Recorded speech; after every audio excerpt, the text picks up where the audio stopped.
de este evento, trabajando un poco el programa con Manuel Gándara.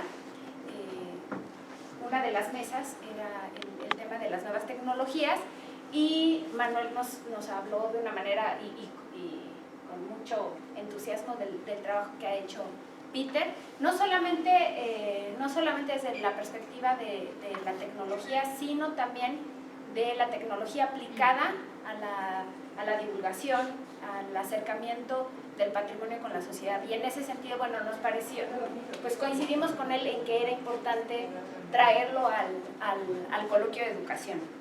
Entonces, bueno, a partir de eso es que empezamos a ver la posibilidad de que Peter viniera al coloquio y, bueno, una vez que ya acordamos que iba a venir, nos pareció bien importante también que estuviera acá en la coordinación exponiendo el trabajo que se hace, porque también sabemos que en el coloquio de educación pues no va a estar todo el público de acá de Churubusco. Entonces, pues por eso es que hicimos la invitación y nos parece, bueno, ya verán el trabajo que está desarrollando. Y bueno, muchas gracias por venir. Peter Jiménez es originario de Rochester, es profesor investigador en el área de arqueología del Centro INA Zacatecas desde hace 25 años. Actualmente es candidato a doctor en arqueología por la Universidad de Gotemburgo en Suecia, donde va a presentar su disertación en diciembre de este año.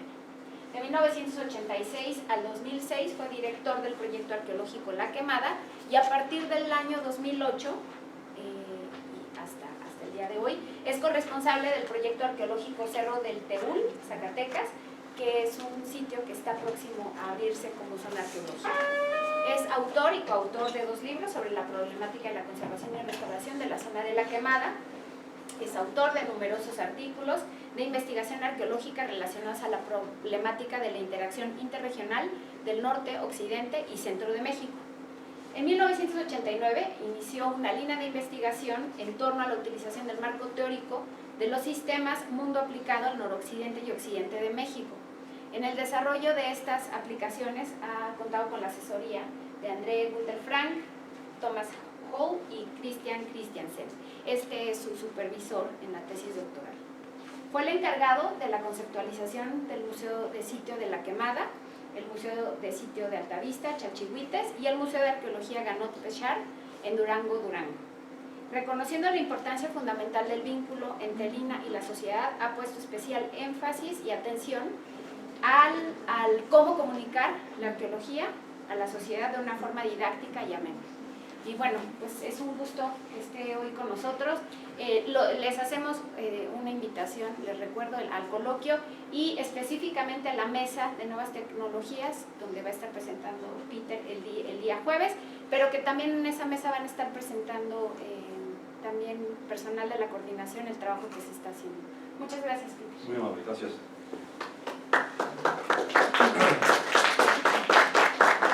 Agradezco mucho la invitación aquí. Tenía yo 20 años desde que vine por las piezas que restauraron aquí en los laboratorios para el Museo de La Quemada. Entonces fue el último que vine. Y previo a eso creo que había una vez previo, hace 30 años, para recoger cuadros del Museo de Guadalupe. Veníamos en un Ford LTD y los subimos a la cajuela de esos 70, eran como cajuelas de Narnia. Entonces Jaime Cameron nos metió ahí como 40 cuadros, nos fuimos de regreso. O sea, hoy día los papeles que teníamos que hacer para hacer eso, como que los tiempos han cambiado un poco, ¿sí? Okay. Hablando de ese brecha generacional, yo creo que empezar con eso, simplemente lo que cuando hablamos de multimedia, es interesante. Yo creo que desde que yo era niño, y cada quien va a tener sus cosas de experiencia, siempre había ese problema de tus papás controlando la cantidad de horas de televisión que veías.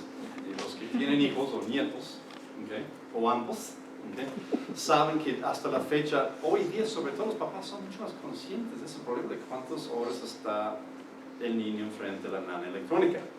¿Okay? Peligros, ¿okay? ¿Sí?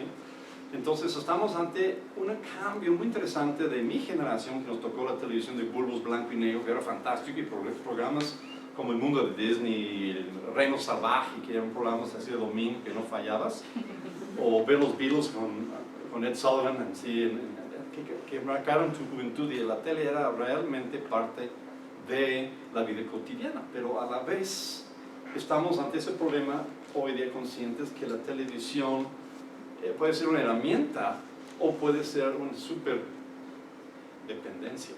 ¿Okay? ¿Sí? Y eso es, en cierta manera, yo empezaría con este tema hoy de uso de multimedios en cualquier cosa que hablamos hoy día, al interior de un museo, en un sitio arqueológico, en un museo de arte, cuánto tienes el problema grande que tú tienes que confrontar. Entonces es cómo utilizarlo, cuándo y qué tanto. Porque cuestión de tanto es que tampoco, si hoy día estamos viendo que estamos ante una brecha generacional de mi generación, que ir a un museo era leer textos enormes en la pared y ver fotos de este tamaño, ¿no? Y hoy día, desde las nuevas generaciones de tecnología, de hacer tareas desde primaria y secundaria, de cut and paste, agarrando todo en Wikipedia, imprimiendo y llevando la tarea sin citar las fuentes, simple para cumplir la tarea, ya para tener más tiempo libre para ir a la calle a jugar o comadrear. Entonces, obviamente, es la cuestión leer ya textos, leer un libro, como ya hemos visto en todas las esferas de la vida nacional, ¿no? Es un problemón. Nadie quiere leer hoy en día. ¿Okay? ¿Sí? Entonces, esa costumbre lo estamos perdiendo y en gran medida también ha sido una cosa acentuada por el uso de los multimedios. Entonces, los multimedios, para empezar, hay que dejarlo muy claro que no es una panacea, no es una super solución, es una herramienta y es una espada, un cuchillo, como dice en español, de dos filos. Es súper ayuda, o sea, es un súper auxilio como herramienta, pero también puede ser desastroso para el uso, sobre todo en el ambiente cultural de divulgación, porque al rato tu visitante corre el riesgo simplemente estar en una zona arqueológica o en el museo viendo la pantalla y no viendo la obra. ¿Okay? No sé si ustedes... Voy a caminar, aunque salen vacíos en YouTube. Están grabando para YouTube, entonces no voy a procurar no ser mal hablado. A veces para sintetizar un punto de ser mal hablado, eso es arqueólogo. ¿Okay? Entonces el problema que tenemos que pensar es cómo vamos a utilizar eso. ¿Okay? El reto es bastante grande y parte del problema entonces es dosificación. ¿Cuándo utilizarlo? ¿Cuándo no? ¿Estamos pasando de lanza con el uso o simplemente aquí de plano es mejor no usarlo? ¿Okay? Y yo no sé si ustedes han visto fotos del Rijksmuseum de Ámsterdam, en la cual está un grupo de niños escolares visitando el museo y tienes el Night Watchman de Rembrandt y tienes todo el mundo viendo sus celulares y nadie viendo el cuadro. ¿Sí me explicó? Entonces ahí tenemos un choque de contrarios, como quien dice. ¿Okay? ¿Qué onda? Estamos hablando lo que pasa por una pantalla. Si nos vamos a cosas así skinnerianos de comunicación, lo que pasa por una pantalla es un medio caliente de comunicación. O sea, te agarra. Tú conviertes simplemente en un receptor pasivo. Lo enciendes y entretiene, te hace menso y manso. ¿Me explicó? Leer ya no eres simplemente un receptor, estás pensando. ¿Okay? A su vez tu imaginación está trabajando. Entonces te conviertes en un transmisor tú, pero estás creando, tu mente está trabajando, es interactivo, te está estimulando la mente. Entonces, bajo esas diferencias, hoy día estamos viendo que cada vez somos más adictos de tener un medio caliente de comunicación en nuestras vidas cotidianas, que es la pantalla del celular o la tableta. ¿Okay? El ejemplo perfecto, los niños holandeses, ante una obra de arte fantástico, un cuadro, sentado todo el mundo texteando, pues algo está chocando ahí. Entonces, ahora sí nos vamos a meternos, ahora sí, en una jaula, o una camisa de 7 barras, creo que es en español, que me sé muy bien, de cómo vamos a utilizar esas cosas para hablar de cultura, porque en cierta manera son antagónicos, si lo piensas bien. ¿Okay? Más si tú estás muy clavado en Face, y ves, si hago un estereotipo rápido, si abro Face, ¿qué veo en Face? Un chorro de gente declarando los derechos de los animales y medio ambiente, ¿sí o no? Tú pones algo que hay que leer, un artículo, dicen los de Facebook que cuando hay que leer, más del 90% de la gente no leen estas cosas. O sea, hasta queremos cosas rápidas, queremos una cédula de información, es como ver CNN, las noticias. Refleja la mentalidad gringa. Son muy informados, pero no entienden nada. O sea, es una embarradita. ¿no? ¿Sí? Entonces rápido la señorita va a dar lo que está pasando en el mundo, no vas a entender el por qué, nunca vas a pensar en analizar de fondo, pero vas a estar informado. Pues eso realmente no te sirve de gran cosa, salvo estar al tanto del tema del masacre de Orlando, ¿no? ¿Sí? Pero ¿por qué? ¿No? Entonces, banalidad, superficialidad, forma versus fondo. Y eso es una cosa muy importante cuando nos ponemos a pensar en cómo divulgar qué es que está buscando el visitante. O sea, obviamente estuvimos platicando con sus compañeros aquí que están trabajando ahora sobre multimedia en Tulum. Imagínate el problema de ir a Tulum, donde tú tienes básicamente un turismo extranjero que está pensando en irse a la playa exótica, quieren emborracharse, llegar al sol y regresar bronceados a sus casas. ¿No? ¿Cómo hacer que el visitante tome más en cuenta Tulum?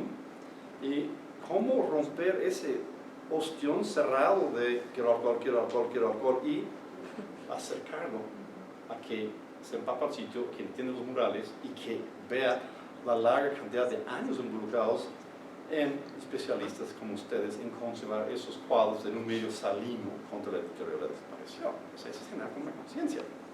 Ese es un súper reto, porque tu público no es como, digamos, el mismo que nos va a visitar a los lugares de turismo cultural tierra adentro. Ahí sí, pues aunque hay enormes esfuerzos de meter cada vez más cantinas en los centros históricos, ¿sí? La tendencia es que estamos pensando que por bien de la humanidad todavía prevalece, digamos, una porción significativa de una sociedad que le interesa la cultura, que es pensante y no quiere estar simplemente sedado y pasando de su padre en el sol. ¿Okay? ¿Sí?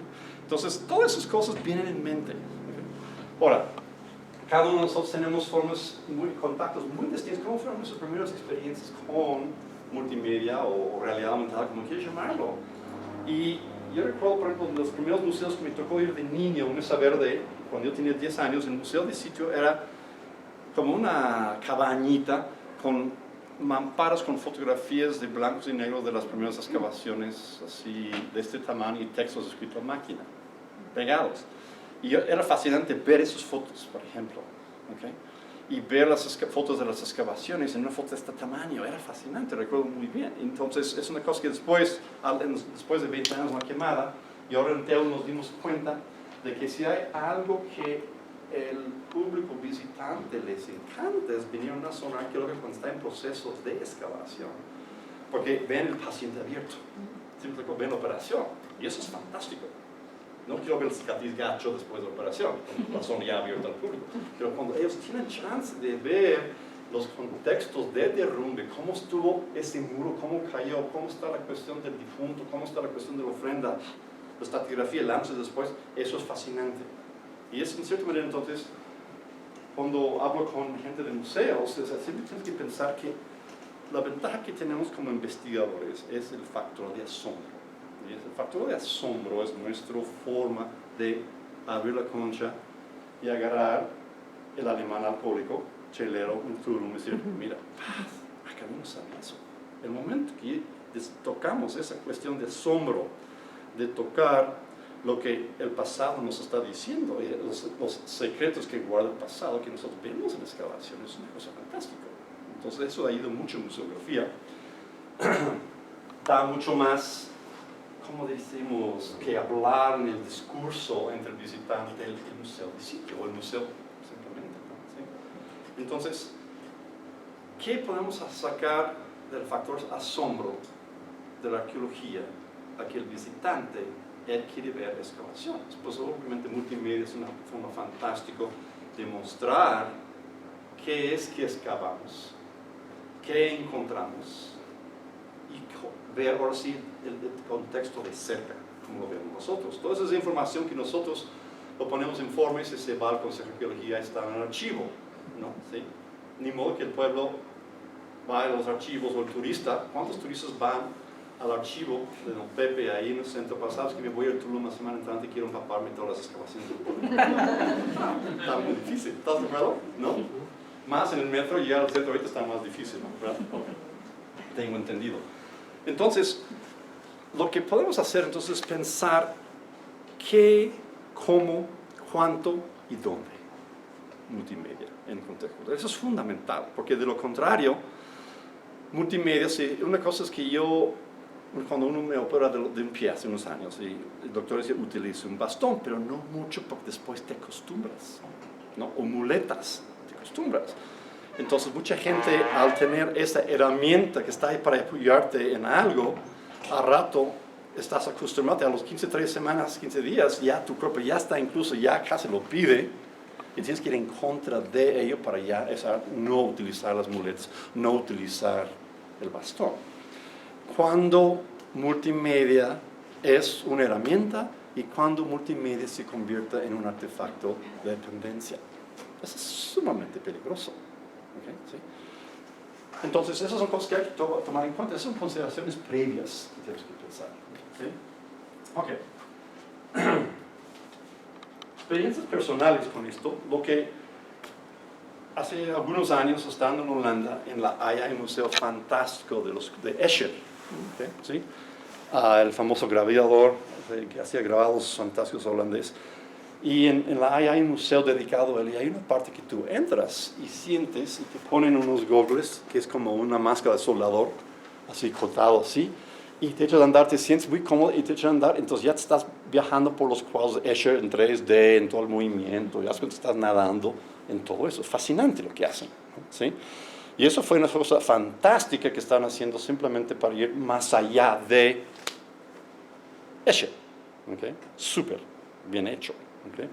Después se me hizo por fin ir a conocer un sitio de batalla que me llamaba la atención lo personal, el sitio de Verdún, donde fue una batalla bastante sangrienta de la Primera Guerra Mundial, porque mi abuela había estado ahí. Regresó traumado, nombró su primera hija Verdún, entonces algo está mal. Yo no me imagino yo yendo a Vietnam, regresando a la guerra y poner nombres de los sitios de batalla a mis hijos. O sea, el abuelo estaba un poco, no sé, nunca entendí. Entonces yo quería ver qué está pasando ahí con el abuelo. Okay, ¿sí? Fui a Verdún, llevaba el iPad, okay, porque Verdún, uno lo cree, yo era fanático de estudios de guerra de niño, o sea, había algo fascinante. Entonces ver las escenas de la artillería, o sea, toda la horrible situación de cómo destruimos un medio en esa batalla durante 16 meses, ver las trincheras, las explosión, la desaparición de gentes en un sitio de batalla, estaba grabado, hay muy buenas imágenes de esto, y no solo fotos, hay películas. Entonces llevaba yo una película, download de la pantalla, simplemente a la pantalla, para ver si yo podía encontrar una de las trincheras y ver cómo se ve la trinchera en la batalla y cómo se ve hoy en día las trincheras que puedes ver.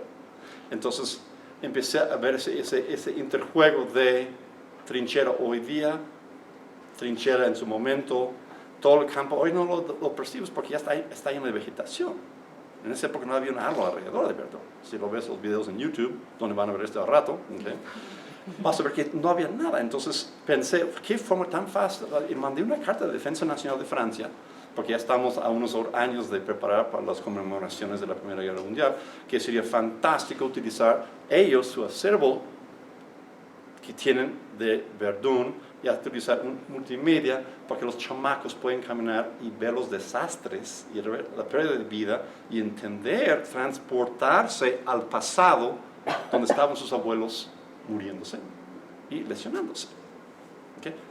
Nunca contestaron y no sé si hicieron algo, pero pues ahí estaba la idea, paz. Okay. A nivel TEU, lo que vamos a ver entonces aquí a nivel local, experiencias previos en museografía. El Museo La Quemada, el chiste era hacer, ¿cómo haces un museo en la selva nopalera, okay, que nadie rara vez va, y cuando van piensen que estás como a un cercano, a un pie casi en Paquimé, o sea, Paquimé, sitios de Durango, Baja California, eran lugares que no habían recibido mucha atención por visitantes, simplemente porque pues, no había nada que ver. Y ibas a La Quemada y ibas a torcer el tobillo, para no fracturarlo, guinces, etcétera, etcétera.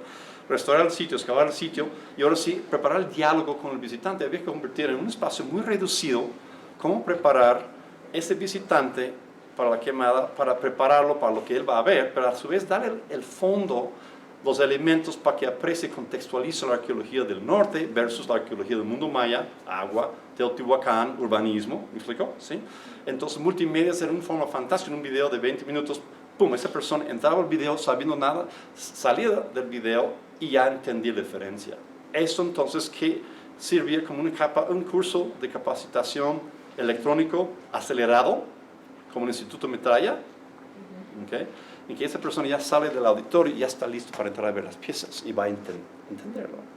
Una vez que estás dentro de la exposición, había apuntes arqueológicos en las pantallas, o sea, para los que están ya entendiendo esto, si quieren clavarse más en la textura, ahí te va a la minería, vamos adentro de una mina de chalchihuites, ahí vas. Entonces, ahí sí el visitante escoge. Entonces, tú tienes un diálogo con el turista normal y el turista fanático, clavado, que le apasiona esto. Entonces, multimedia era una herramienta fantástica para poder atender a todo el público, simplemente aportar información, porque el problema de un museo simplemente es un espacio donde el arqueólogo tiene que entablar una discusión, un diálogo con el visitante. En esencia, si te pregunto cómo haces para hacer tus museos, me imagino si mi mamá volviera y dijera, ay Peter, ¿qué pasó en la quemada? Mira mamá, pasó esto, ahí está. Porque cuando el arqueólogo está en un sitio muchos años, la pregunta cada semana es, ¿qué pasó en el sitio? Ahora estás como en automático diciendo lo mismo, casi como, ya vamos a cambiar. Entonces, multimedia te permite contextualizar, decir mucho más, no con palabras, con imágenes, mínimo de palabras, ¿okay? ¿Sí? Es mucho más impactante, entra mucho más rápido y se queda. ¿Por qué? Porque lo ven en pantalla, ¿no? ¿Sí? Chalchihuites, 3D, la tecnología de la quemada de chalchihuites era interesante porque cuando hicimos los videos de la quemada había que rentar un helicóptero con un brazo que absorbía las vibraciones de la cámara para poder hacer las tomas aéreas. ¿Okay? ¿Sí? Foto fija, para tomar una foto de movimiento, una foto de los años 40 o 50 y agarrar la cámara y moverla así, ¿no? Cuando ya 15 años después se hace el Museo de Chalchihuites, la tecnología de un salto cuántico, había programas y todo eso lo podemos hacer ya desde una computadora, 3D, etc. Entonces, es una super herramienta para explicar cosas tan complicadas como los conjuntos arqueoastronómicos. ¿Okay? ¿Cómo explicar cosmovisión mesoamericana? Lo podemos hacer en un video de 4 minutos. Y no tener que escuchar una lectura de 4 horas. Entonces, multimedia en ese aspecto es maravilloso. ¿Okay? ¿Sí? En que la persona de Reto Chalchihuites era una persona que maneja hasta ahí 2 horas, merece regresar a Zacatecas 2 horas hablando, increíble lo que vimos. Eso era más o menos tu objetivo. Simplemente no ser darle información mínima a que vean que regresan. Sino que literalmente cuando entras, hay un Peter pre-museo y hay un Peter después de ver ese museo. Cuando tú entras estás en una situación, una condición. Pero cuando tú sales de ese museo 45 minutos después, ya eres diferente. Eso es lo que tiene que hacer museografía. Y eso es lo que los multimedios nos sirven muchísimo. ¿Okay? ¿Sí? Recorrido de un sitio como Altavista, entonces, antes damos elementos para entender cosmovisión. Literalmente ese visitante va a salir caminando en 40 minutos y va a entender, o sea, a ver si los llevamos aquí del antiguo. No simplemente viendo las piezas. Va a entender por qué la pieza tiene esas representaciones iconográficas, por qué está utilizando, en qué momento del año, en qué ritual está utilizando esto, y qué estaba pensando de su mente para utilizarlo, su cosmovisión. Y podemos hacer eso en 3 o 4 minutos con multimedias. ¿Sí? Ok, entonces, TEUL. Hace 8 años empezamos y aquí la ventaja es que a mis casi 60 años, yo simplemente ahorita para conectar esto, pues ya eran batallas. Afortunadamente las compañías lo sabían hacer.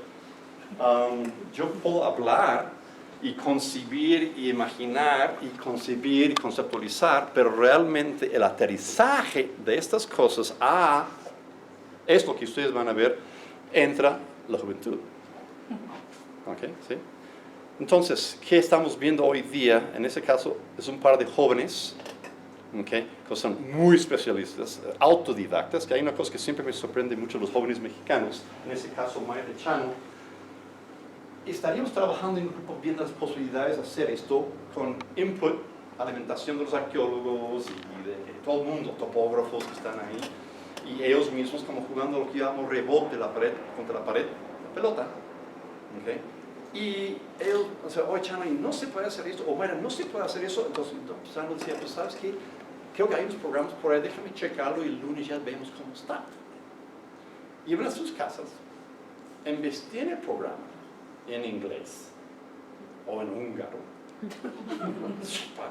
Okay. Regresaban el lunes, no solamente entendiendo, sino ya lo había utilizado y respondiendo al capricho que nos estaban diciendo, oye, ¿se puede hacer esto? Y ha logrado en 48 horas. ¿Sí? Esa es la juventud. Si tú coges los CDs y tú ves los juegos de video que están de modo que los niños hoy en día les encanta jugar, ¿okay? Muchos están hechos en Los Ángeles por mexicanos. O sea, es como si fuéramos a convertir la multimedia y esos programas. Se ha ido de ser una nación de alfareros, artesanía, ahora hacen artesanía acá finísima, electrónica. Es una tendencia que estoy notando, es muy fuerte. En Los Ángeles abunda mucho esto. ¿Okay? ¿Sí? Entonces hay un don, hoy día los jóvenes saben esto. Entonces, una cosa que se te concibe quizás que me encantaría ver, estos no puedes hacer eso, lo hacen. Okay, que existen comunidades, se conectan a la computadora, hablan con el compadre, quién sabe dónde, entonces al rato hay un submundo, okay, ¿sí? De que ellos ya están trabajando así en grupo esto y el total en luz ya está resuelto. Okay, ¿sí? Okay. Entonces vamos a ver eso, ¿qué hacemos? Voy a empezar simplemente hoy día, si tú fueras a preguntar, ¿qué es? Lo que quieres hacer es, yo tengo una lucha interna mía por mis antecedentes de museo de sitio y querer hacer un diálogo profundo contigo sobre el pasado y a su vez utilizar eso en todo un recorrido de la zona, como estamos proponiendo en Teúl, utilizar, y los retos que ellos hacen, pero cómo hacerlo. Entonces, ¿qué hacemos para amalgamar las dos cosas? ¿Sí? Si empezamos, vamos a ver el video. Chano y Mayra prepararon un video. Vamos a verlo y después quizá sería conveniente unas preguntas. ¿Okay? ¿Sí? Pues ahí vamos a ver en esencia, como ese es un ejemplo de cómo podemos traer. La información recopilada durante la investigación de una zona arqueológica representa siglos y siglos de historia, costumbres y tradiciones de los antiguos habitantes de la misma. Transmitir esa información siempre ha supuesto un gran reto, para lo cual es necesario encontrar un medio de comunicación eficiente entre el arqueólogo y los visitantes. A través del tiempo, los medios de difusión de la información en las zonas arqueológicas han ido cambiando. Por ejemplo, las guías impresas resultaron de mucha utilidad en su tiempo, pero presentan algunas desventajas, como lo son sintetizar la información a mostrar, creación y mantenimiento costoso, no aptas para todo el público. Contenido puede quedar desactualizado con investigaciones posteriores.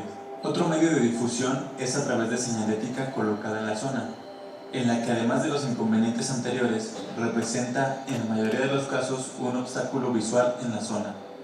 La propuesta que se plantea es unir estos dos medios de difusión y las nuevas tecnologías mediante una aplicación para smartphones o tablets.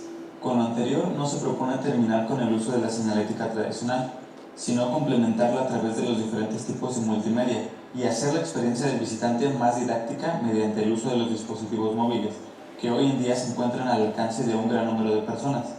Estos dispositivos nos permiten además la actualización o ampliación de los contenidos sin necesidad de hacer cambios físicos en el sitio.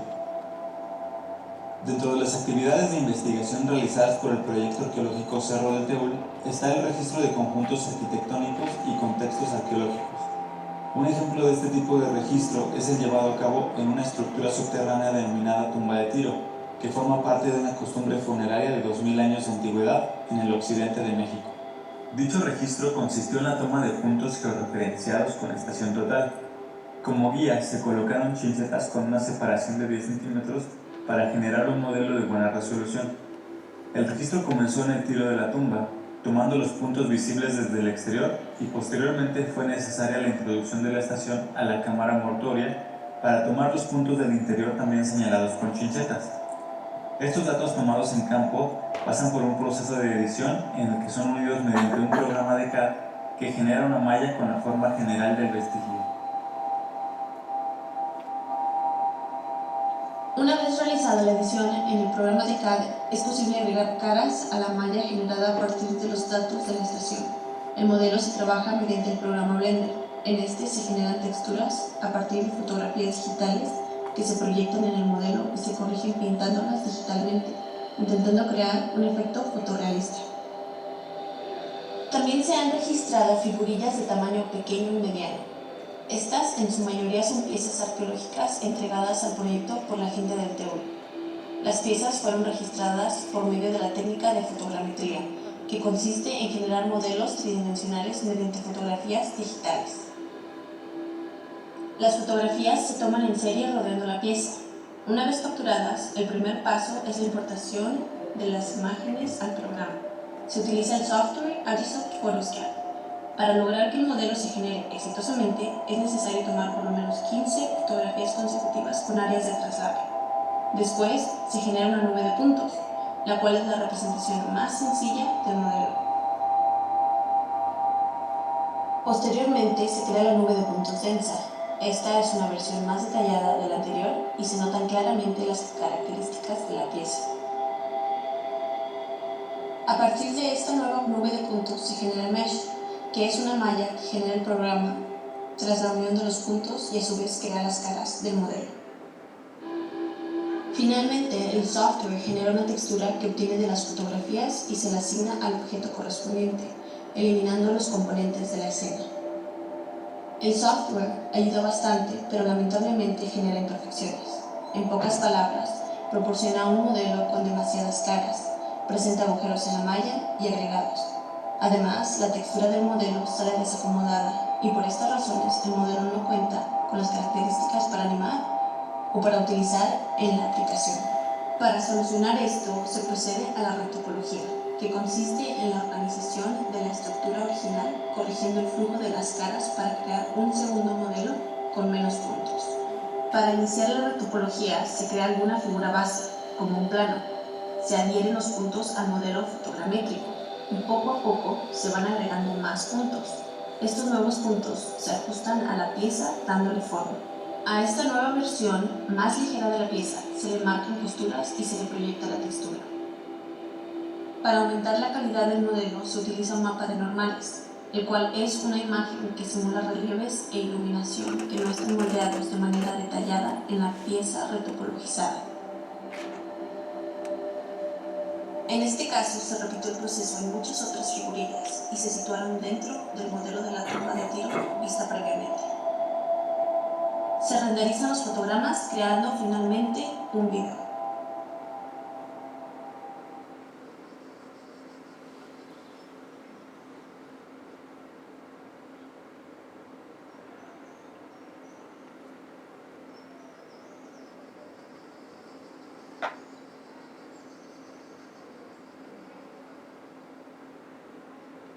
Eso es tumba de tiro, no podemos dejar una tumba de tiro abierto. Pero ¿cómo lo presentas al público? ¿Okay?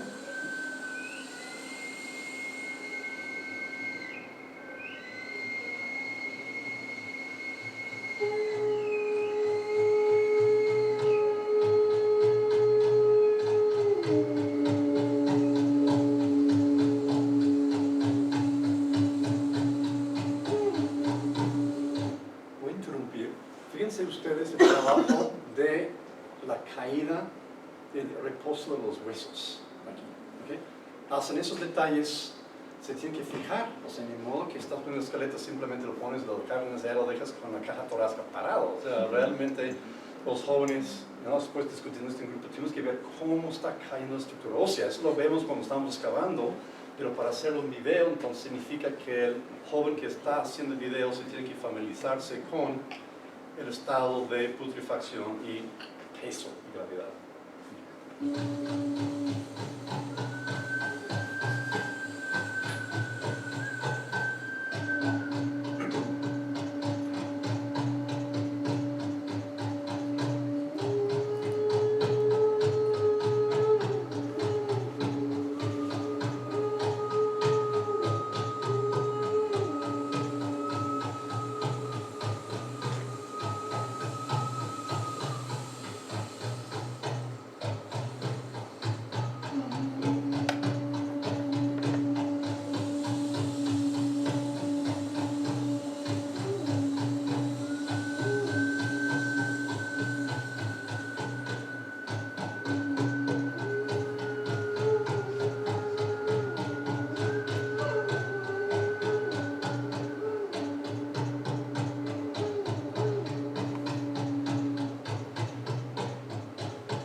aquí va un texto narrando simplemente costumbres de tiro, que sabemos, su simbología, etc.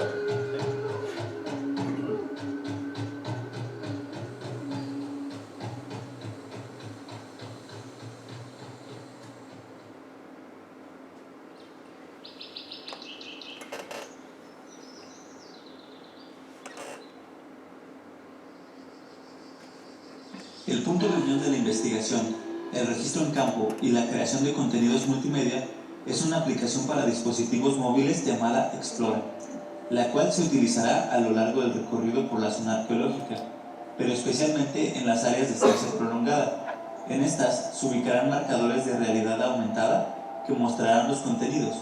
Dichas áreas se asocian a los diferentes conjuntos mostrando una panorámica de los mismos, además de que proveen de una sombra natural para una mejor apreciación de la pantalla del dispositivo. Y además se evita que el uso de la aplicación sustituya la experiencia real del recorrido por la zona. Explora busca lograr una comunicación entre el visitante y el arqueólogo, mostrándole la historia del sitio a través de contenidos dinámicos.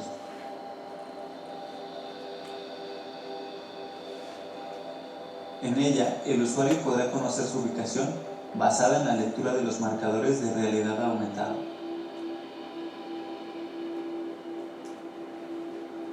Otra sección de la aplicación es Más información, en donde se mostrará información general de la zona, imágenes, textos y citas bibliográficas para las personas que quieran indagar más en la historia del sitio.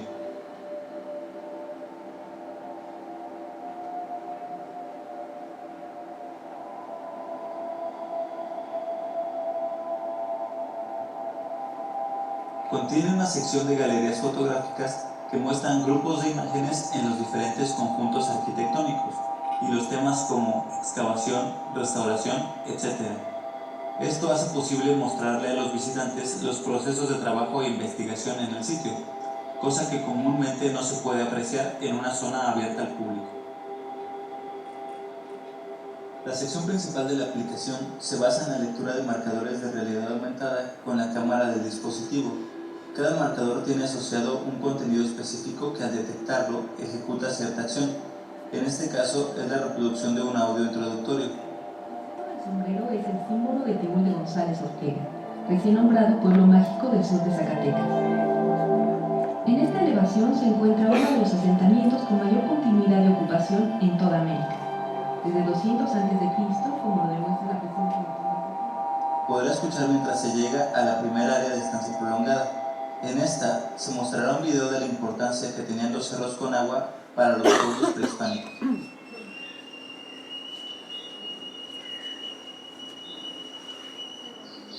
¿Cómo explicar paisaje ritual y cosmovisión a niños? ¿No? Ese es un ejemplo.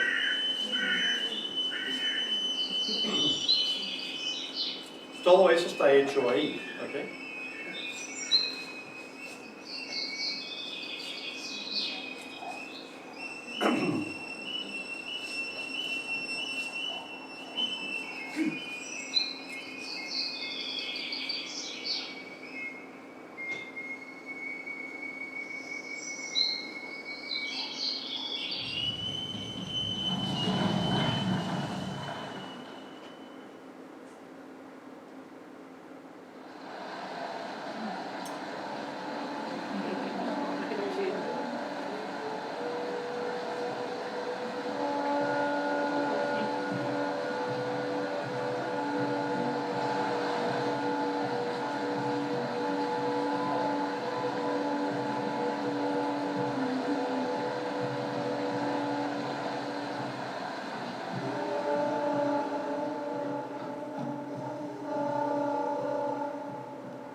En el área de descanso, conocida como la cueva, se encontrará un marcador que activará una vista panorámica del pueblo actual y una imagen del valle en tiempos prehispánicos, para que el visitante pueda comparar cómo era el paisaje que se está viendo con el de tiempos antiguos, además de mostrar la información de las costumbres y tradiciones.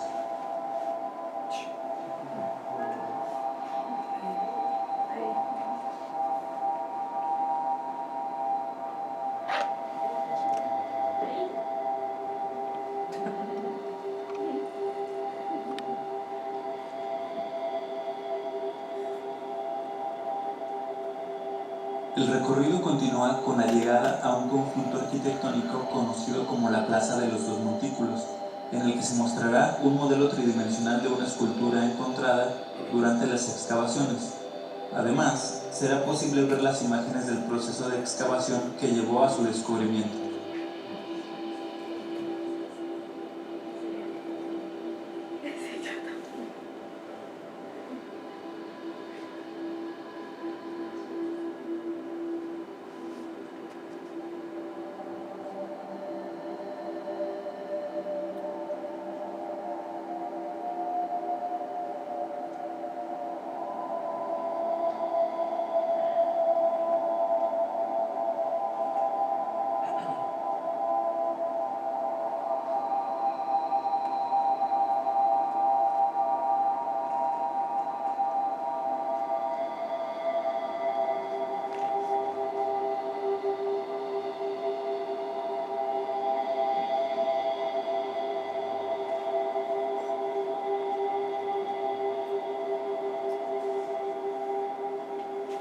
Un plug para los restauradores.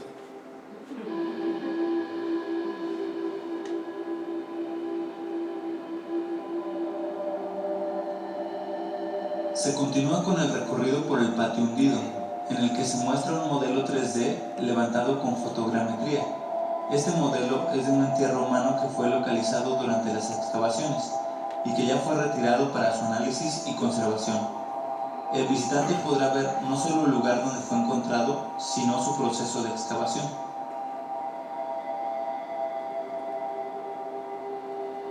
El siguiente conjunto es el juego de pelota, en el que se muestran modelos 3D de las esculturas de jugadores de pelota ubicadas virtualmente en el lugar que les corresponde.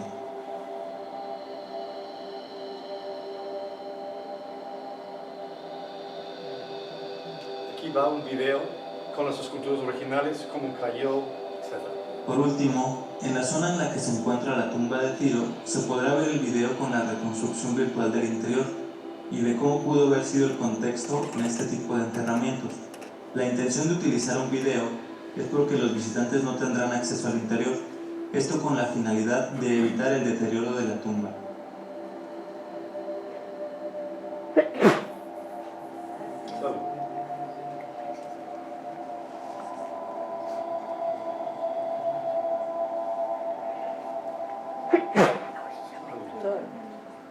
La tradición de tumbas de Tiro es un rasgo muy característico del occidente de México para estas fases tempranas. Son excavaciones circulares aproximadamente de 80 y 1 metro de diámetro, ese es el promedio. Posteriormente un acceso y una cámara mortuoria que puede variar en forma y en tamaño dependiendo de las características del tepetate. Estamos dentro de lo que es la cámara mortuoria. Y lo que es muy impresionante de estas construcciones es si nos ponemos a pensar que en esa época no contaban con herramientas de metal con las que hacer una excavación de este tipo, simplemente son herramientas de piedra. Y de hecho podemos ver en los muros algunas huellas de los hachazos o mazazos de piedra que dejaron al hacer esta construcción. Pues más o menos estamos hablando de un siglo o dos antes de Cristo. Se recuperaron cuentas de concha marina, se recuperaron cuentas de piedra, también restos de anillos de átriope, restos de pigmentos con concentraciones de pigmentos. En esa época los ajuares funerarios eran muy numerosos. También se muestran figurillas que son parte de esta tradición y el usuario puede apreciarlas de dos formas: sobre el marcador o visualizarlas por separado en un visor 3D, con acceso a más información de la pieza. Aquí el visitante con su mano, su dedo, puede manipular y mover la pieza y verlo a todos lados, voltear.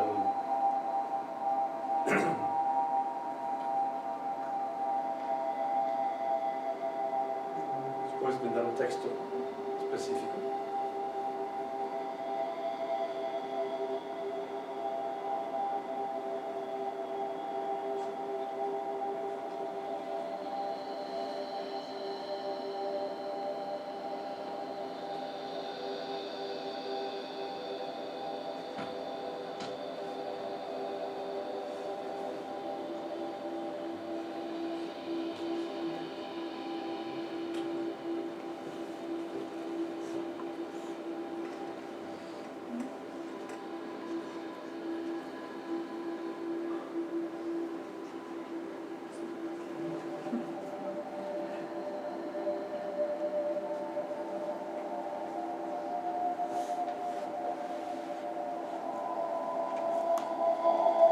De esta manera, el visitante obtiene una experiencia de aprendizaje en su recorrido, ya que prácticamente se lleva el museo al sitio mismo.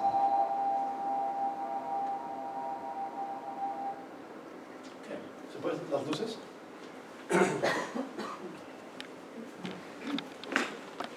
Entonces, eso es simplemente una muestra. No trajimos todo el paquete, simplemente después no van a querer ir. Pero simplemente es una muestra de, o sea, realmente no tenemos, tú tienes que decir qué piezas quieres mostrar, qué figurías, qué contextos, qué entierros. O sea, fotografía digital para registro de un contexto es fascinante, porque mueves la pantalla, te acercas, ves el perfil, ves la ofrenda, explicas. ¿Okay? Entonces, en cierta manera, la otra ventaja de Explorer es que ustedes recordarán las famosas ventanas arqueológicas, ¿no? Que caminaba sobre el vidrio. ¿Okay?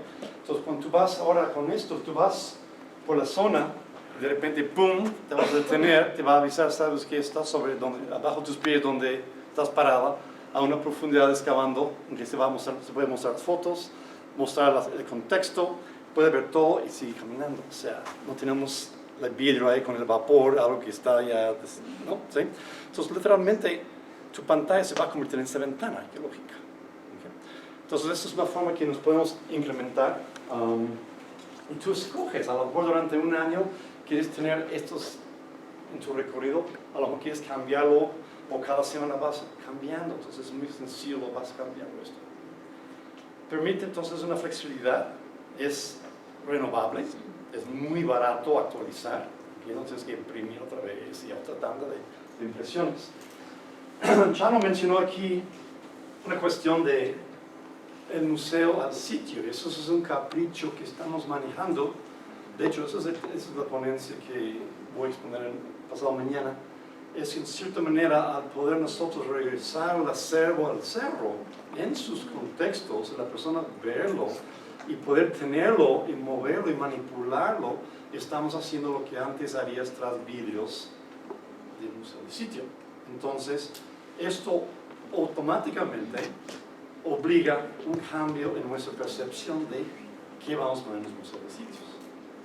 ¿Quieres tener un museo de sitios? ¿No? ¿Sí? Entonces, a su vez, eso genera cambios más allá. Ok. Entonces, el problema radica, para cerrar esto rápido, es la dosificación. ¿Okay? No queremos que un niño esté ahí arriba simplemente pegado a la pantalla. ¿Sí? Va a ser fascinante, lo hemos calado, cuando el abuelo está ahí arriba, el nieto le está mostrando la pantalla, o sea, se entabla una interesante práctica, conversación ahí mismo. Por eso instalamos las bancas en las islas de estancia prolongada, porque el chiste es estimular, no responder todo, sino estimular el diálogo entre el mismo visitante, lo que está viendo. ¿Okay? ¿Sí? Entonces, en esa forma hay una interactividad, diálogo, conversación, estancia, y hay un ejercicio mucho más, vamos a llamarlo mental, en la aproximación con el patrimonio. ¿Dónde, hasta cuándo y hasta hay que bajarle? Esas son cosas que obviamente se adapta a cada sitio según como tú lo estás viendo. ¿Sí?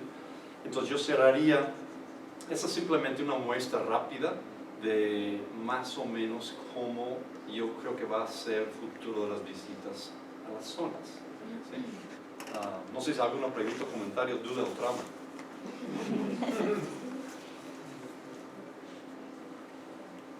Ajá. ¿Sí? ¿Sí?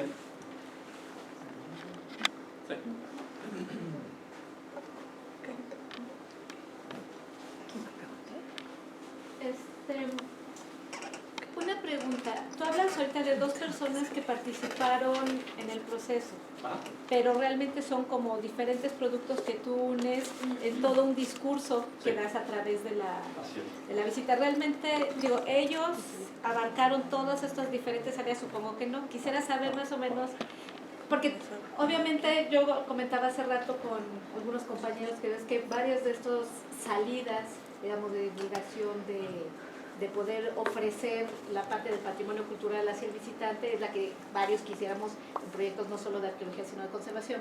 Pero la pregunta es, ¿cuál es el perfil de las personas que participan para lograr esto? ¿Cuántas personas participaron, por ejemplo, en lograr esto? ¿Y cuánto tiempo les ha tomado? Independientemente incluso del aspecto de inversión que se hizo. O sea, saber, llegar a este momento para el TEUL, ¿cuánto tiempo les tomó, con cuántas personas y de qué perfil? 2 años con 6 personas. Ajá, ¿de qué perfil estas personas? Okay. Básicamente, en esencia, uno diría, no, pues sabes que vamos a darle toda la chamba a unos niños de la Condesa que le arman eso. Eso sería la respuesta de Feña. ¿Sí o no? Conozco mi institución. ¿Sí? Tú la avientas, ahí está, ahí te va $1 millón y quiero para mañana una cosa para utilizar en un sonido de Teotihuacán, ¿no? No funciona, está muy somera, ¿qué falta? Los técnicos van a poder hacer lo que los especialistas dan información. O sea, en esencia, lo que estás haciendo es que esto permite tener un diálogo con la restauradora, con el arqueólogo, ¿me explico? Y eso es donde hemos siempre sido muy flacas en la institución en la cual nuestra difusión, o sea, los arqueólogos, autocrítica. En muchos de los museos tú vas y simplemente, no, pues sí, y que te arman la cédula. Pieza naranjal delgada, fase Metepec, fabricado en Puebla. Eso es sumamente un súper diálogo para el público, o sea, lo que menos les interesa. Entonces el arqueólogo está pensando no en transmitir, ¿sí me explicó? Es la antidifusión. Sí. Entonces básicamente hemos sobrevivido 75 años con museos anti-difusión, ¿no? Obliga a eso en primera instancia, obviamente el arqueólogo que va a diseñar el recorrido, va a tener, ok, esto podemos hablar de eso, o sea, factor asombro que hablé al principio, ese factor asombro, esto es un medio para hacerlo, pero realmente es en qué conocimiento el especialista maneja, domina, que tú vas a compartir en tu medio, que despierte el público. Entonces estás hablando, ahora sí, del equipo, 80% es arqueología y el 20% son tus chamacos especialistas, ¿no? Que son genios en ellos. Ellos van a hacer lo que tu conceptualización y tu imaginación pide. En esencia no hay límites en esta tecnología, es lo fascinante. Okay, ¿sí? Entonces, ¿qué es? ¿Cómo? O sea, de cierta manera el reto es para el investigador, el especialista, en, ¿sabes qué? Quiero esto. ¿Se puede? No, se lo va a hacer. No, a mí me encantaría que fuera ese, me encantaría, es como un sueño pelotero. Ya no es sueño pelotero, lo van a hacer, para el lunes ya está hecho. Entonces, en esencia, el límite es nuestra imaginación. Y eso es fascinante, no hay límites ya. Antes, ya podemos hacer en una computadora, en una mesa, en un pueblo de 3,000 habitantes, una conexión a internet chafísima, tú haces todo eso. Todo lo que ustedes vieron ahí, fue hecho ahí. ¿Sí? Obviamente es un trabajo multidisciplinario. De hecho, en forma idónea tendrás un corrector de estilo, tendrás una persona un pedagogo que te está todavía cribando más el diálogo. Para los videos de la quemada, supe que me negrearon 8 meses para hacer el texto, todavía pasó muy manoseado para el producto terminal, que cuando lo leyó en el video, dije, ¡ay, qué bonito texto! Pero obviamente eso fue gracias a todo el silicón, el implante y toda la edición, la reestructuración y el gimnasio que le dio el corrector de estilo a mi lenguaje limitado, técnico, aburrido del especialista. O sea, hay que humanizar los textos, ¿sí o no? No, hacerlos accesibles. Entonces es un trabajo enorme, multidisciplinario. El investigador, el especialista es el que marca la pauta. ¿Alguna otra pregunta? Como técnica de difusión me parece excelente, pero quisiera preguntar qué tan exacto es como para que pudiera ser utilizado como documento de como documento de registro, la ventaja para el registro hoy día, empezamos con estación total. En cierta manera, voy a hacer tu pregunta en dos partes, contestar en dos partes. La estación total es el registro. Lo que fue fascinante que estamos adentro de la tumba de tiro, hasta que tú no inventas un sistema de registrar esto, o sea, con un escáner, ¿no? El registro fantástico, pero en ausencia del escáner, tú lo haces con estación total. Si tu registro es muy fino, el registro, tú viste como aquí, como Mayra una vez que ella hace la red y hace toda la lectura de la herramienta de registro que tú hiciste con el láser interior de la tumba, con los chinchetes. Al blenderizar eso, ella ya te va a poder permitir ver los hachazos individuales de cómo ellos estaban excavando, cómo hicieron la tumba. Cosa que mi ojo propio, ahí lo podía yo sentir quizá adentro, pero no lo percibía. Entonces, te aumenta incluso la calidad del registro, porque tú puedes con sus contrastes y sombras que te permiten ver esto.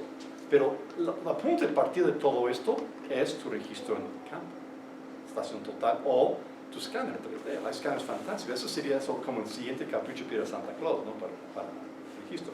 Creo que ustedes en conservación utilizan mucho ese, ¿no? Sí, es fundamental. Que eso ayuda muchísimo. ¿Sí?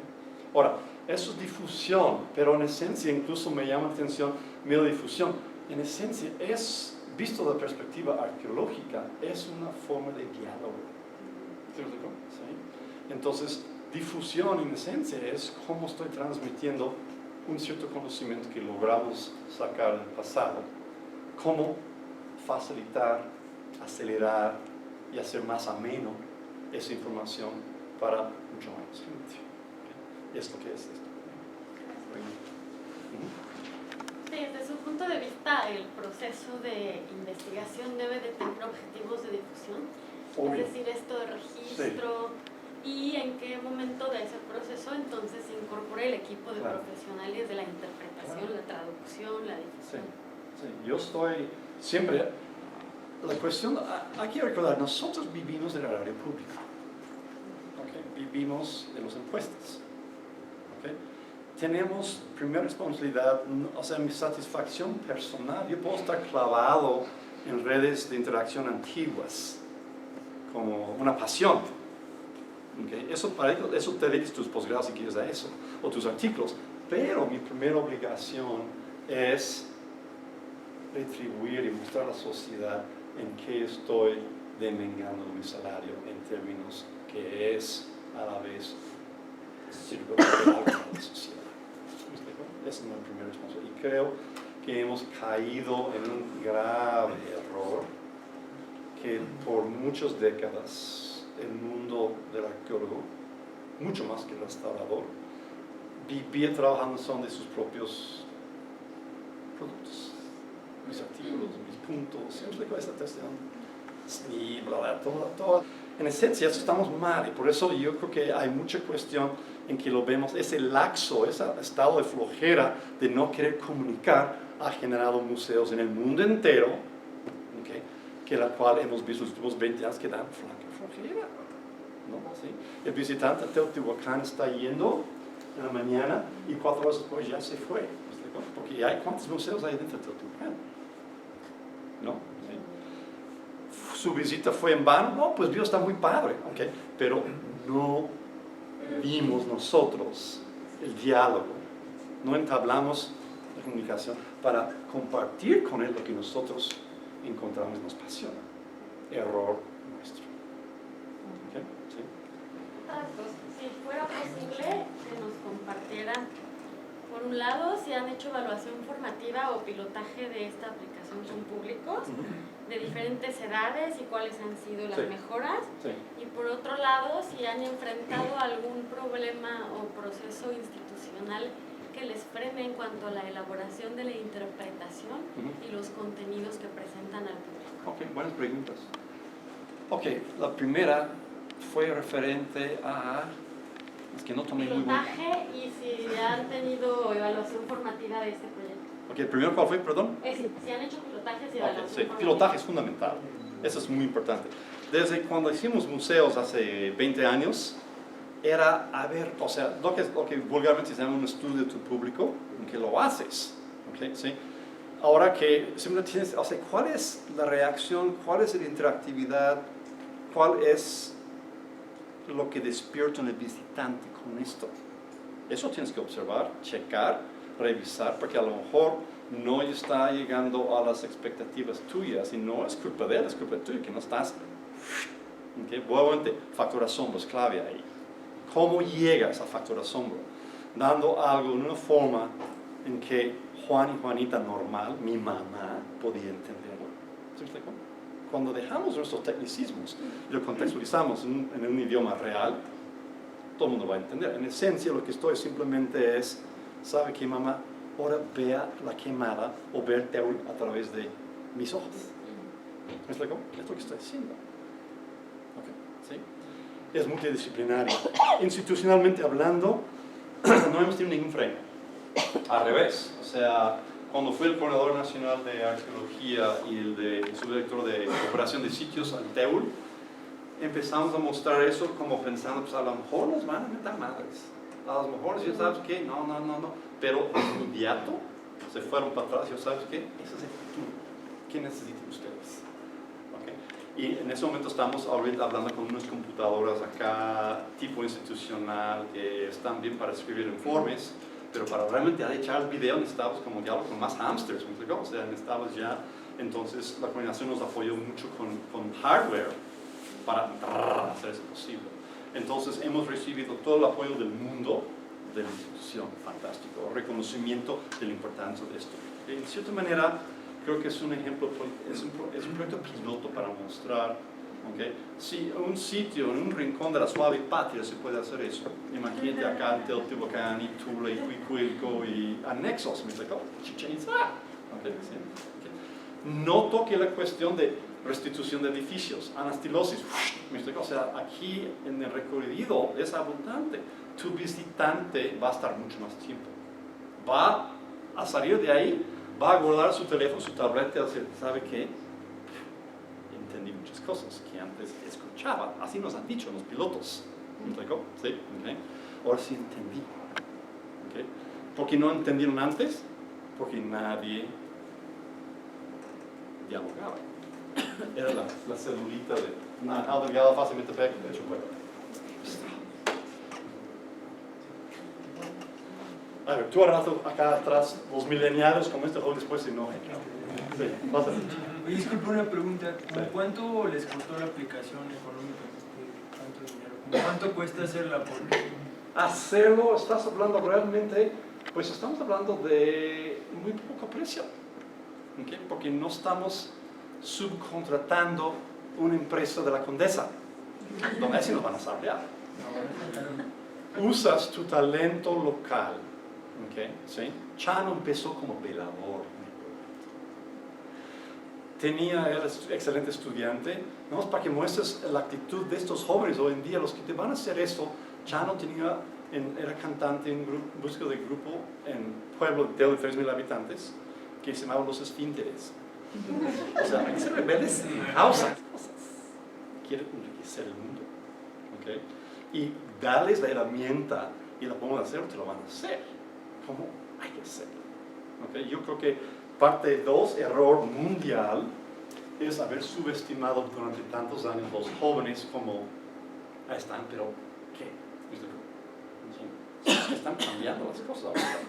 Son los que están marcando el paso de los cambios. ¿Okay? Hacen que el arqueólogo anciano ya empieza a hablar de divulgar, cuando antes el anciano arqueólogo no le interesaba. ¿Me explico? Estaba amargado en su oficina inventando más porque no llegaba a su presupuesto a tiempo. ¿No? O en marchas sindicales. Lo que tú quieras. Otro. Después regresamos a él, pero después va.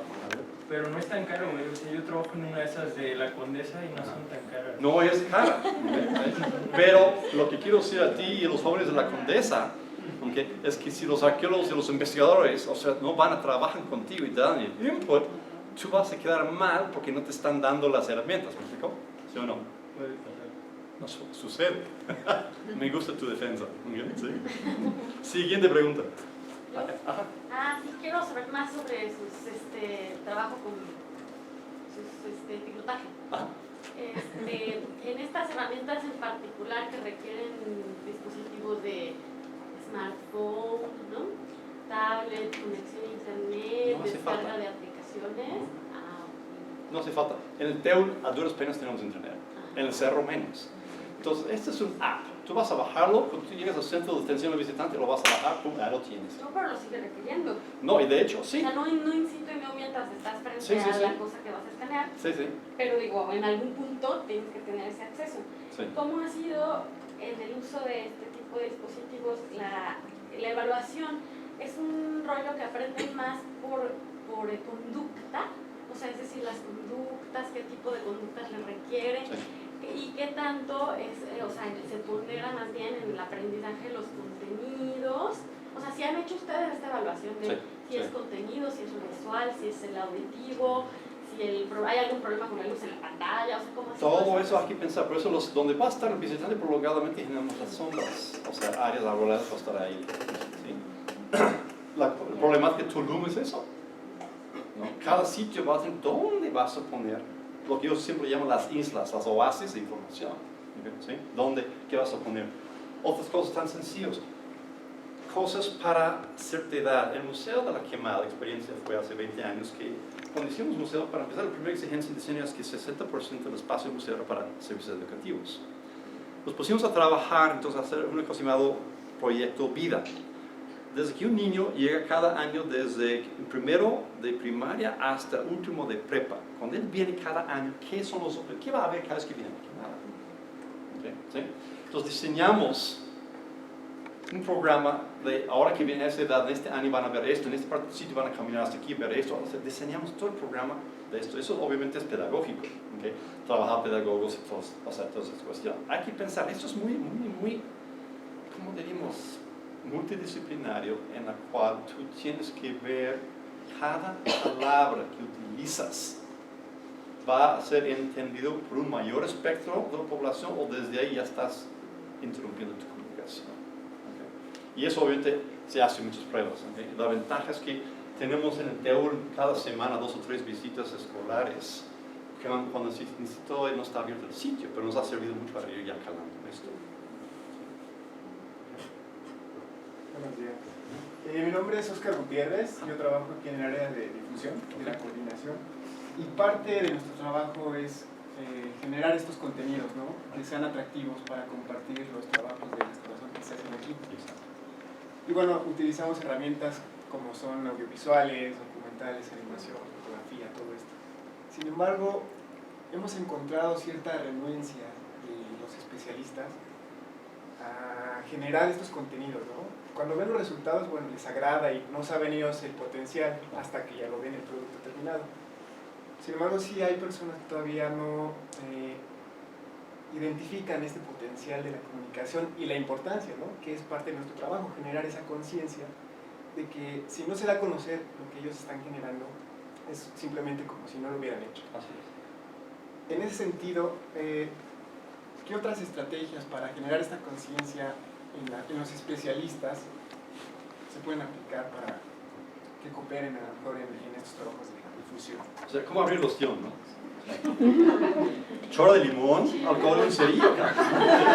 Conociendo a Lima, mucho alcohol. Sí, hay. Mira, es como estamos ante un cambio de la megafauna a la fauna más pequeña. O sea, hoy día estamos en un... De verdad, aquí va un ejemplo muy sencillo. Hoy día estamos pagando las consecuencias muy caras, planetariamente, climáticamente, simplemente por haber tomado una decisión en los años 30, y ¿sabes qué? Vamos a apostar futuro hacia el coche. En historia de larga duración, hay momentos claves en los cuales decisiones tomadas por una sociedad define el trayectoria de desarrollo de la especie humana sobre los próximos años. ¿Okay? Hace muchos años, confrontaron esta bronca muy seria, ya épocas muy tempranas, cuando estaban matando, la época del cavernícola, matando con lanzas la megafauna, ¿te acuerdas? Mamuts y ¿sí me explicó? Los mamuts van siguiendo los hielos, el repliegue de los hielos. Entonces tienen que reunir sobre la fogata. ¿Sabes qué hacemos? ¿Seguimos cada vez siguiéndolos o nos quedamos ya aquí? Y el problema es, pues si ya sabemos que, pues, ¿qué vamos a hacer? Porque son animales mucho más pequeños y no tenemos forma de matarlos. ¿Me explico? ¿Sí? Entonces los que siguieron se extinguieron. Los que se quedaron tuvieron que pensar, utilizar el cerebro, inventar una tecnología llamada arco y flecha, o lanzas leves para poder, atlas si quieres incluso, para matar algo más pequeño, para poder sentar ahí y no te que siguen los cuchilleros. Estamos lo mismo. Esa situación que estás describiendo, tecnológicamente, por haber decidido tomar el coche, ya estamos pagando las consecuencias. Okay. A lo mejor es demasiado tarde. Okay. Pero a nivel de comunicación, estamos ante un cambio de esos fundamentales, en la cual hoy día dense por enterados que el periódico ya es caduco. Ya deja cortar pinches árboles. Okay.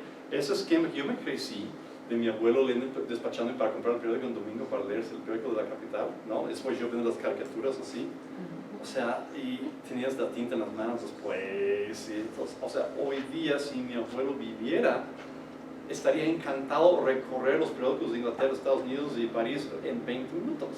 O sea, hay que reconocer que ser obtuso está siguiendo los mamuts y va a ir a la tumba a haber dejado nada. Entonces, de cierta manera, el problema es gremial, en la cual yo creo que hay que analizar cuál es la edad promedio del investigador, del especialista, y sensibilizarlo. Simplemente no tiene que ver la tecnología como un enemigo o algo que tenerle miedo, sino al revés, abrazarlo y decir, ¿sabes qué? Ese es tu mejor cuate. ¿Me explico? ¿No? Es como tener una agencia de publicidad y una Secretaría de Educación Pública que funciona, que está dando a conocer lo que estás haciendo. ¿No? ¿Sí? O sea, es la diferencia de mantenerte en eso de seguir buscando mamuts cuando ya no hay, con la pinche lanza, o bríncate al arco y flecha y échate algo más pequeño. ¿No? ¿Sí? Es un reto, yo te entiendo totalmente. Es triste que está así, porque realmente yo creo que hasta ahora los jóvenes con una mentalidad mucho más equilibrada y no tan feudal de mi corto territorio, el conocimiento es mío, o sea, neandertaloide, eso tiene que cambiar. ¿Sí? ¿Solución? Eso te va a tocar. Okay. ¿Sí? Ahora va la señorita primero, de adelantar, que está haciendo el pastel de... Yo tenía años de ver un delantal, me da gusto ver que todavía existe. Una pregunta, en cuanto al costo, hablamos mucho del costo que genera conservar y abrir más sitios arqueológicos y conservarlos, el costo que tiene conservar los que ya están abiertos. Esta herramienta podría servir para solo divulgar. Después de que se termine de explorar algún sitio que no se va a abrir, podría divulgarse en el centro regional o en algún lugar, no necesariamente, o tal vez planear ciertas visitas en ciertos tiempos al lugar sin necesariamente tener todo abierto al público para... La pregunta es fantástico, y eso es todavía de donde yo estoy arriba en el norte. Imagínate si tu investigador estás trabajando en los orígenes de la agricultura. Estás excavando en unas cuevas, que obviamente no va a ver al público, pero en tu museo regional o en los videos del INA, tú das a conocer eso con estos medios. Entonces, tú vas a tener mucho más gente pensando que estás haciendo. Y aparte, muestras algo que estás haciendo, compartes y vas a tener mucho más apoyo. ¿No? Porque vas a estar escribiendo no artículos que 3 personas del mundo van a leer, sino que ahora sí 3.500 pueden ver cada fin de semana en YouTube.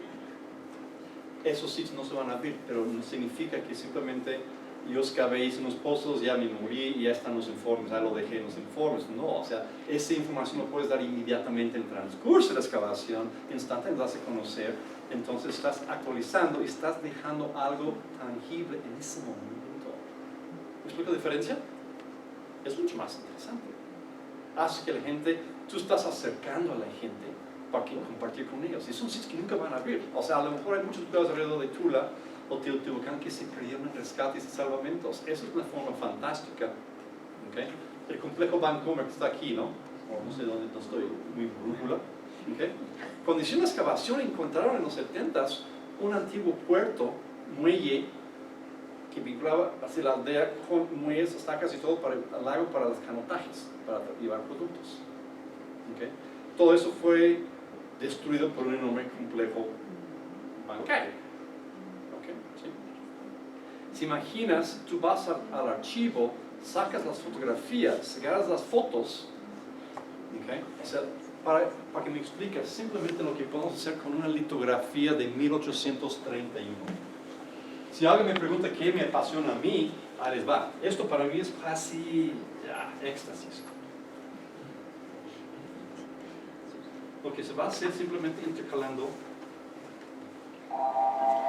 Eso es una litografía de este tamaño de 1831. Ve esto.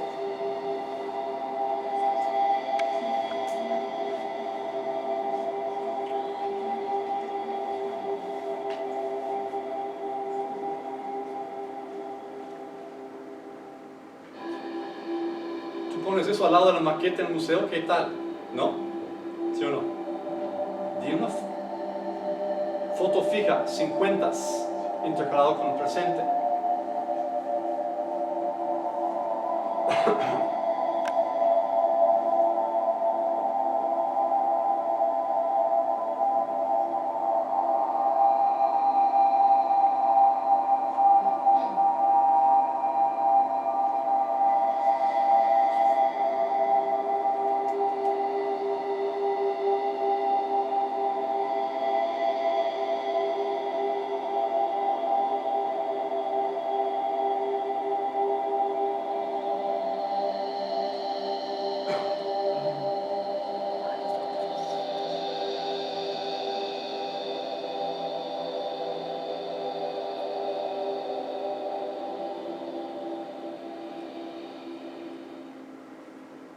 ¿Qué tal? ¿No? Con imagen fija. ¿Okay? Entonces nosotros tenemos fotografías, tenemos archivos llenos de fotos, ¿no? Tenemos grabados, litografías a lo largo. Pasas esto ahora sí por multimedia y conviertes eso en otra cosa. ¿No? ¿Sí? Neves nunca se imaginaba que eso puede ser proyectado en un museo, una quemada al lado de la maqueta 3D y nos vamos adentro de ella. Tenemos muchos así. Nuevamente, hasta una cosa, documento histórico, podemos rescatar y rescatas esa excavación que se taparon en Valle de Tehuacán, por ejemplo, en Nishi Compañía. Produces sitios que ya están tapados, ya no se ven, tú puedes hacer eso. Y eso para mí es una cosa fantástica porque hay muchas exploraciones, rescates, salvamentos que nunca se dan luz del día, terminaron en un archivo. Okay, ¿sí? Se taparon, se perdieron. Fueron estudios por construcciones, modificaciones de superficie, construcción, modernización, desarrollo, todo aquello. Eso es una forma de hacer una ventana, mostrar, sabes que antes estaba aquí esto. Y eso para mí es fantástico esto. ¿Sí? Restauración. Para el visitante que va a ir a Teotihuacán, yo les aseguro que ellos cuando van al Museo de los Murales, por ejemplo, o ven segmentos de mural, pintura de mural, esculturas, no tienen ni la más remota idea de cuántos años de intervenciones por generaciones de restauradores estuvieron ahí. Kakasha. ¿No? Esto aplicado a Kakasha sería fascinante. Y si los restauradores saben que tapan, ¿no? Lo podemos tapar, pero ya tenemos una crónica que podemos divulgar así y hacer la sociedad entender, ¿sabes qué? Tuvimos que taparlo por eso, porque los especialistas dicen que se está ya teniendo tanto la herida abierta, ya se está empezando a gangrena, tenemos que taparlo. Paz, ¿no? ¿Sí o no?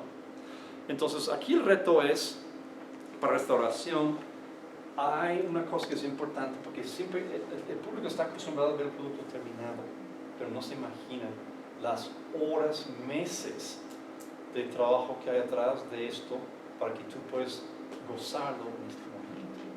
Y eso es muy importante que la sociedad lo comprenda, que lo vea, ¿sí? Porque no es un objeto del pasado. El objeto hecho en pasado sigue vigente y vivo gracias al cuidado de los médicos, las enfermeras, las especialistas que le están dando vida y vida conservación hasta la fecha. ¿Me explico? Es patrimonio vivo. Si no fuera por eso, ya adiós desde hace mucho tiempo. Entonces Entonces, esa es una cosa, habla de una revaloración del patrimonio en muchos aspectos que apenas estamos tocando la superficie.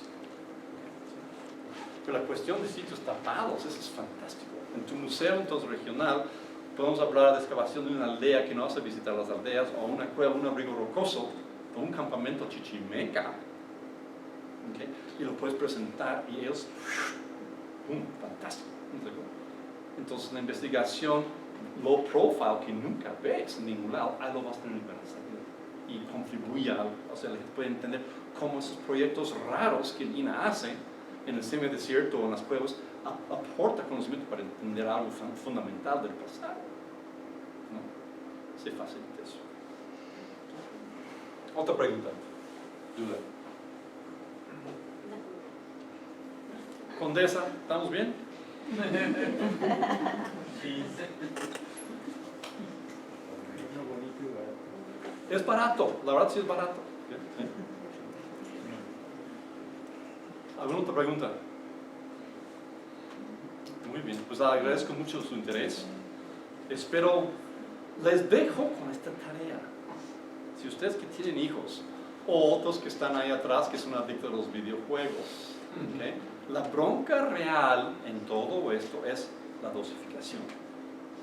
¿Cuánto? ¿Cómo? ¿Dónde? ¿Me explico? Porque tampoco no queremos estar como los niños holandeses que están viendo el celular enfrente del cuadro D. ¿Me explico? Entonces tienes que saber, de cierta manera, vivir cómo auxiliar, pero tampoco que eso no se convierta en bastón y muletas y silla de ruedas para el visitante. Y ese es el reto mayor de todo esto. ¿Cómo lo vamos a utilizar? Les agradezco mucho su atención.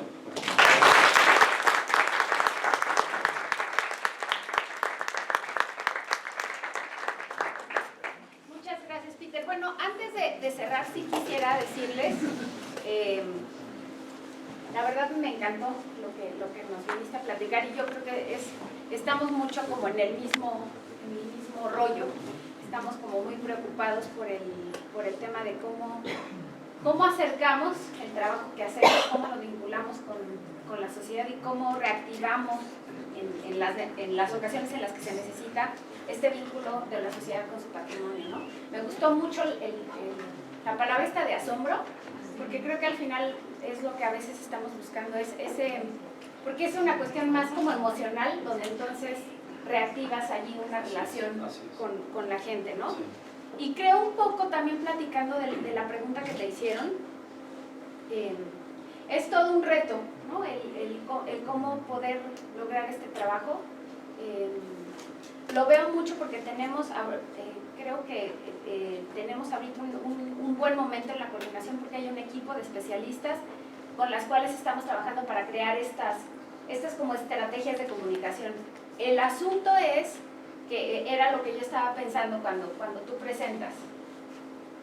Si no tenemos claro qué queremos decir y a quién se lo queremos decir, ¿cómo les pedimos que nos elaboren un video, y después se crea el producto?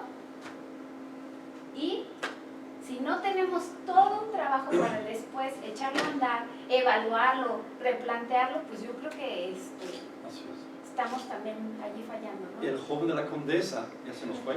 Ahora iba a hacer un blog. Si los especialistas no te dan a ti esa información, tú tienes que ir a buscarlo tú, y eso incrementa el costo, ¿sí o no? Sí. Porque tú vas a estar unos años macheteando, quemando el aceite nocturno, Claro. ¿sí o no?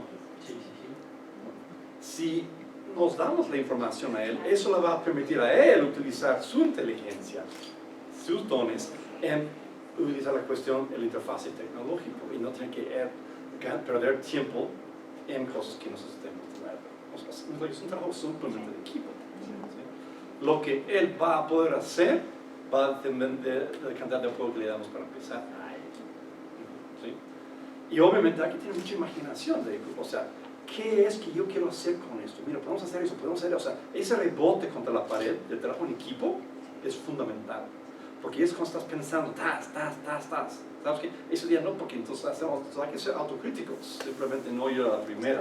¿Sí? Entonces, eso es un trabajo ahora sí de control de calidad que es fundamental. ¿Sí? Que esto es el futuro, por si gusten o no, ¿cómo va a ser? ¿Okay? Y la institución tiene que cambiar o va a quedar caduco, anacrónico, y va a seguir buscando mamuts con lanzas, ¿no? Se va a extinguirse por no tener ningún vínculo con la sociedad. ¿Okay? ¿Sí?